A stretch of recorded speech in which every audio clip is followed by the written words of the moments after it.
everyone, it's been almost 2 years since I uploaded on this channel, but that doesn't matter. I'm back, baby.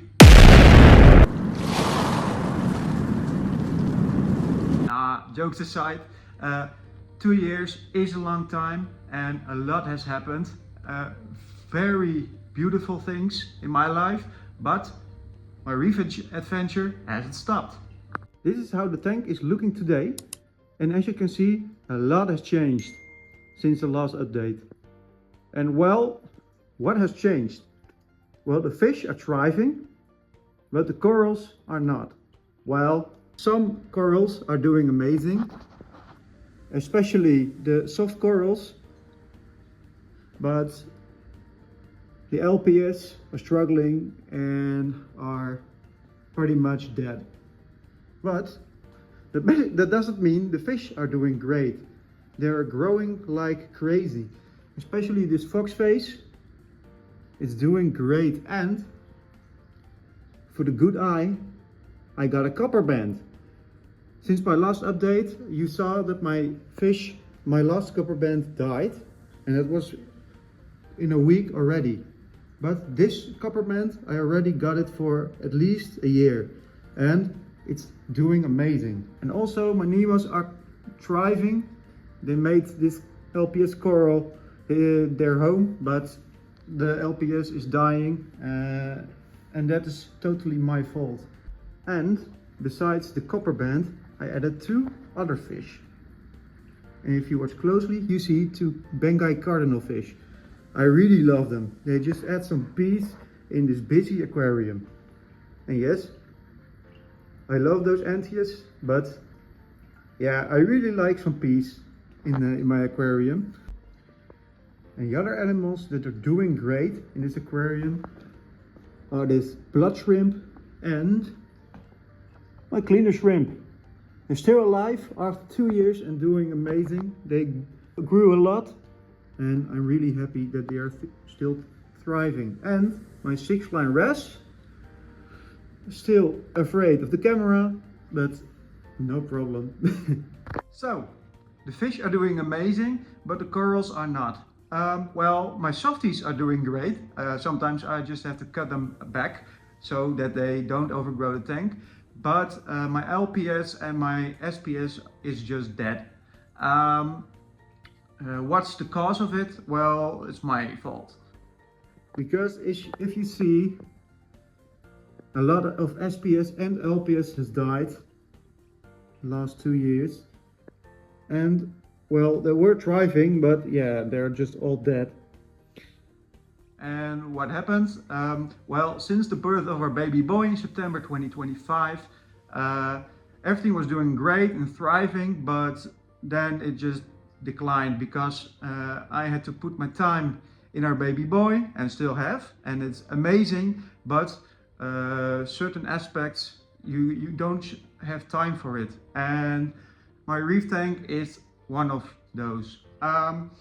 The water parameters were declining, my phosphate and my nitrate were just going sky high.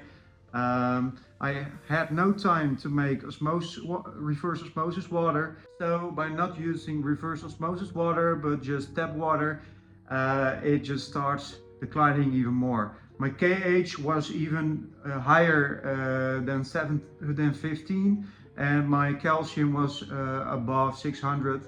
I still don't know how that happened, because the KH of my tap water should be around 7 to 8, and I even tested it, so yeah, that was alright, but I don't know. I stopped dosing KH and calcium because my LPS and my SPS were dying, so they were not extracting or using the calcium and KH, so I just had to stop dosing it. But I still don't know how it just grew over the time to such levels. So I started to use reverse osmosis water again, just to change the water and get the KH and calcium and all other water parameters to a good level, and then start all over again. Well, for my SPS and my LPS. So a quick recap. My fish are really thriving and I'm extremely happy with it, especially my copper band. I'm just very pleased to see it's thriving and eating and doing very well. And also all the other fish. And that my soft corals are just growing and having fun in the tank. But the problem is my water parameters, and I just have to put them back by just using reverse osmosis and just water change, and not over the course of one day and one big water change. No, that's not good for the corals and the fish. I'm planning to do just 10% water change or 15% day by day, even maybe 2 days between, just to get back my water parameters. When they're back in shape, I still don't know which way I want to go, because my copper band just loves candy canes and other LPS, and well, maybe I want to have some SPS, just some easy SPS. They were doing just fine in the tank and also growing. They lost some color due to just higher parameters, because I own quite a few fish in this tank. That's no problem. Maybe I want to get on another path with my reef tank. Maybe just go softies with some dwarf angelfish or with some butterfly fish, but I have to look in for that, because I don't want to add certain kind of fish just because I like them. They really have to fit in this tank, and also with this with all the fish that are already inside. But I'm planning to get rid of the fox face because it's just simply getting too big, and instead I want to add another fish for it, maybe a smaller one or just a different fish. But I have to look in for that. If you really have a fish that you think, I just want to see that, well, comment down below and let me know. I will look into that if it fits in this tank, and maybe you will see it. But what about the future of this channel? Well, I still want to make my weekly uploads by doing some reef tank updates. I also planning to do a lot more of those informative videos about certain fish families or crustaceans or all those kind of stuff. And I also want to really extend my horizon on this channel.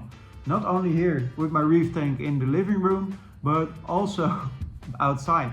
And because one of my hobbies is fishing, and that means as well as in salt water, but also as in just regular water.